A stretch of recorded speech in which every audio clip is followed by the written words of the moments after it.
Hey there, my friends. Today, I'm going to answer a question about how to track your time as a personal assistant, a concierge, or any other type of errand runner for your business, because this is a question that I get asked very often.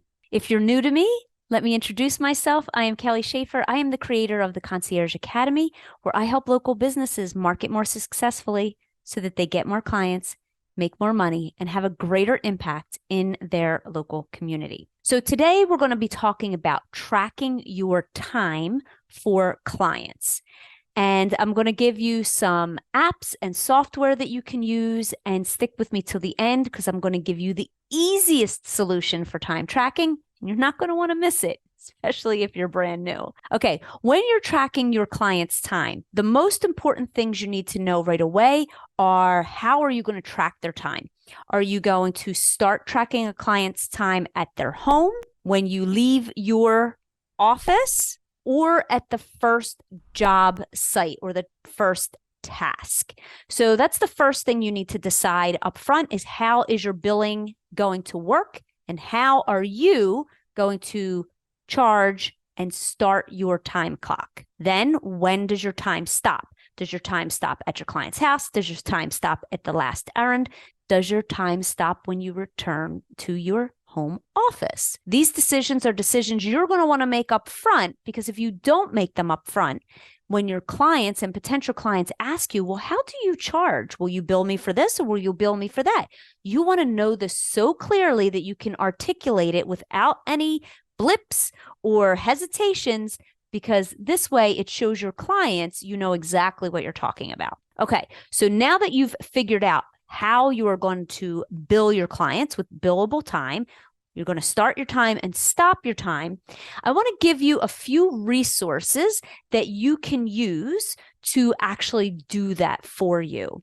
Now, I'm going to share my screen, and these are some resources that I have used over the years. Okay, so here are the ones that I'm going to share with you. So this is Toggl. It's Toggl, and I'll put links to all of these softwares down below in the description. This is the one that I used like way back in the day. It is so much more robust now than it was back then, but this is the one that I started with, and a lot of my clients have used this one as well. So you can use Toggl to track your time. There's another time tracking app that a lot of people use in the industry. You can do some tracking and some billing through this. It is called Harvest, and you can find that at getharvest.com. A third app that you can use is called Clockify. It's another app. And a lot of these have like free options and paid options. So you're going to want to spend a little bit of time like researching and figuring out which one is most user-friendly. That is the most important thing, is deciding which one is the easiest for you to use, and then just go all in on using that one. Now, if you are more advanced, or you've been in business for a few years and you are tracking all of your billing and your invoicing in QuickBooks, QuickBooks also has a time tracking software, and they have a time tracking app as well. And it's a mobile app. So you can really like track all of your distance, your time that you're spending for your clients' tasks. And then the last thing that I want to share with you, and this is the one that I told you stick with me till the end. This is literally how I started my business: paper and pen. I know it seems so archaic, but especially if you're not a techie person and you have like 3 or 4 clients, it's really easy to just track clients on a piece of paper. So in my car, I always had a notebook that I would put my clients' names on it for the day. Sometimes what I would do is I would print out the email. So I'd have an email or a list, a Word document of the things that I had to do for a client that day.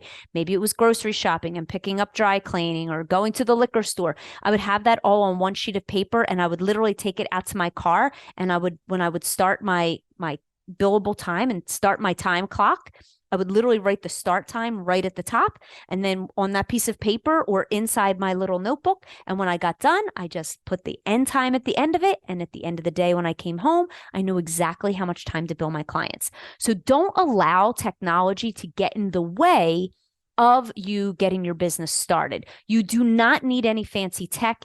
After you have about 4 or so clients on a regular basis, you might want to upgrade then to something that you can track your time online with one of the apps that I shared, or if there's something else out there that is more user-friendly for you. The last thing I want to say about choosing an app of some kind or some type of software that you want to use for time tracking is people can get caught up in decision fatigue and over decisioning, right? Where you're like, oh my God, I have to figure out how to track my time. I see this happen all the time. And people will literally take like 4 months. I'll be like, so what time tracking software did you choose? I don't know. I haven't had the time. I'm like, you told me you were going to find that 4 months ago. So just do yourself a favor and don't like overanalyze. Here's how I make decisions when it's something that there's really no right or wrong answer. It's really just the decision that I'll make. I just decide how much time I'm going to allocate to doing the research. So when I was looking for time tracking software, I just gave myself 2 hours to do all the research in the world that I wanted to. But at the end of those 2 hours, I was going to make my decision. The same thing with like websites and finding URLs and any other type of research you want to do, because otherwise you will stay in research paralysis. All right, my friends, if you're using a time tracking app, which one are you using? Let me know in the comments below. And if this video was helpful, please hit up the like button and make sure that you subscribe so you don't miss any other upcoming episodes. Bye for now, my friends.